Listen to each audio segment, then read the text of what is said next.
Tribal belt and ब्लकखौ होबथानांगौ आयदाखौ लानानै दिनै गसाइगाव जिल्ला ट्राइबल संघआ साइकेल रेली खालामदों।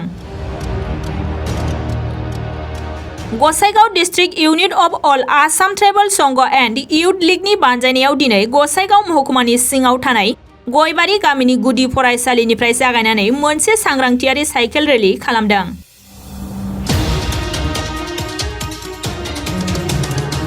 बे साइकेल रेलीखौ Assam land and revenue regulation act 1886 आरो protection of tribal belt and block बायदि आयदाखौ लानानै रायजो राजाफोरखौ मिथिहोनो थाखाय खालामनाय जादों होननानै फोरमायनायजों लोगोसे गसाइगाव जिल्ला ट्राइबल संघनि आफादगिरि निबारन बसुमतारी बिथाङा मा फोरमायबावदों फै मिथिना लानि।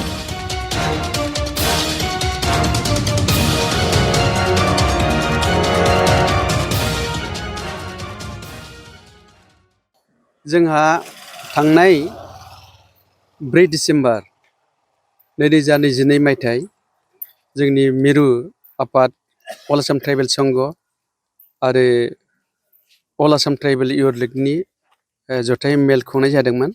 बेवहाय बे हाबाफारिखौ मोनफ्रोमबो डिस्ट्रिक्ट पर्यायावहाय बिथोन हरदों जे गावबागाव डिस्ट्रिक्ट संघनि जुरिसडिक्सनफ्राव एरियाफ्राव पाब्लिकफोरखौ बिदि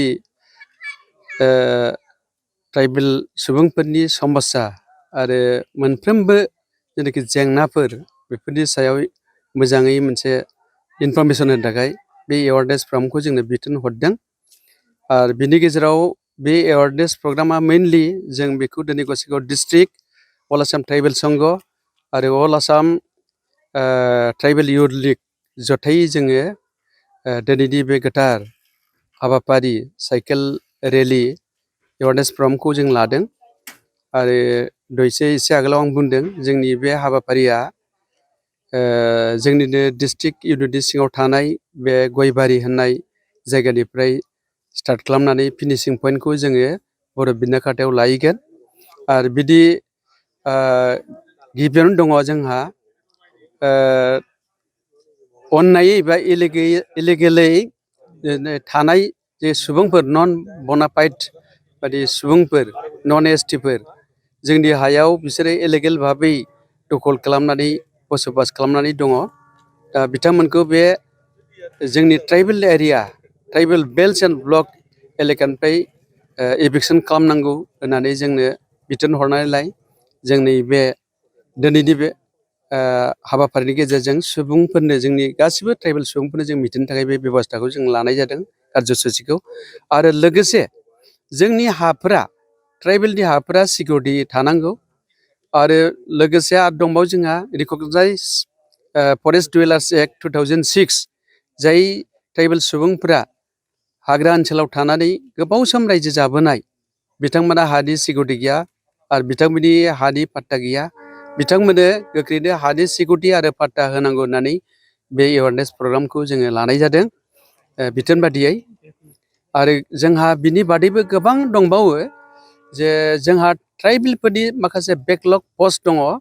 जोंनाथ' गुबैयै मिशन बसुन्धरा बेखौ जोङो जोंनि बर' बा ट्राइबेल सुबुंफोरखौ मिथिहोनो नागिरदों। आरो गुबैयै आरो मोनसेबाव जोंहा लेन्ड सिकिउरिटि जोङो जे हायाव थायो बेफोरनि हाफोरनि सोमोन्दै जों जेबो मिथिना लाया। बिबौफोरनि आरो बिनि सिगांनि नामैनो हाफ्रा दङ गावनाव ट्रेन्सफार खालामनानै लानो रोङा। दा बेफोर सांग्रांथिफोरखौबो जों होनो नाजादों आरोखि। जों हाखौ 1 नम्बर खालामना लानांगौ आरो बे हाखौ 1 नम्बर खालामनानै जोङो खाजोना बाजनाखौबो जों होनानै सरकारखौ मदद खालामनांगौ। बेफोरखौबो जोङो बे गावनि सासे नोगोरारिनि हाबा मावनांगौ हाबा बेफोरखौ जों मिथिहोनो नाजादों। आरो लोगोसे जोंनि बे ब्लक सिङाव थानाय ट्राइबेल बेल्ट एन्ड ब्लकआव थानाय जायफोर थानो मोना सुबुंफोर बिसोरखौ बिनिफ्राय बोखारनांगौ होननानै जोङो डिमान्ड खालामनायाव जोंखौ मदद खालामनो जोंनि रायजो राजाफोरखौ जोङो मिथिहोदों।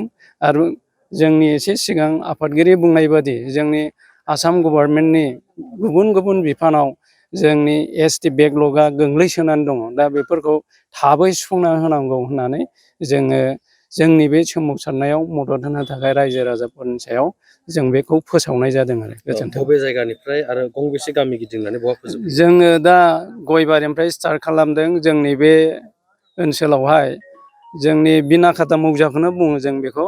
बेवहाय जोङो गासै गं 20सो गामिखौ जों बेवहाय लाफानाय जादों। बेवहाय दङ जोंना बामोनखरा, गरजान, जाम्फैगुरि, सातबिल, जज्लाइगाव, राजादाब्रि, बिनाखाता 1-2 आरो जोंना ओरैहाय जयमागुरि दङ, बिदिनो सबनहारा, दैखरगुरि बेफोरखौ लानानै जोङो बेखौहाय दिनैनि प्रग्रामखौ लानाय जादों। बे स्टार्ट खालामनायनि उनाव जोङो 12 बाजियावहाय जोङो पाब्लिक मिटिं लादों बर' बिनाखाता फोथाराव आरोखि। मिजिंथिदों जोंनि बे हाबाफारिया मोजाङै मोजां जाफुंगोन।